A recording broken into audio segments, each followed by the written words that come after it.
Good morning and namaskar to everyone present here. My name is Sanskar Chaudhary from grade 8 A1 and today I am going to be talking on the topic of climate change. So what is climate change? Climate change is a long-term shift in global weather patterns and temperatures. It is largely driven by human activities like burning fossil fuels and cutting down trees.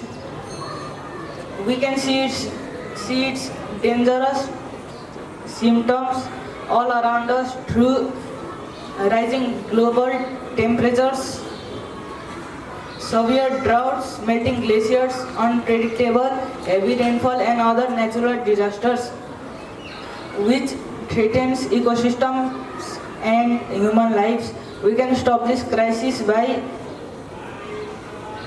shifting rapidly to renewable sources like solar and wind power, planting more trees, reducing waste and conserving energy in our daily life. Before leaving the stage, I would like to ask a question. The day before yesterday, a melting glacier collapsed and caused a deadly flash flood in Roswan, Nepal. If this happening right now isn't a wake-up call, then what is? Thank you.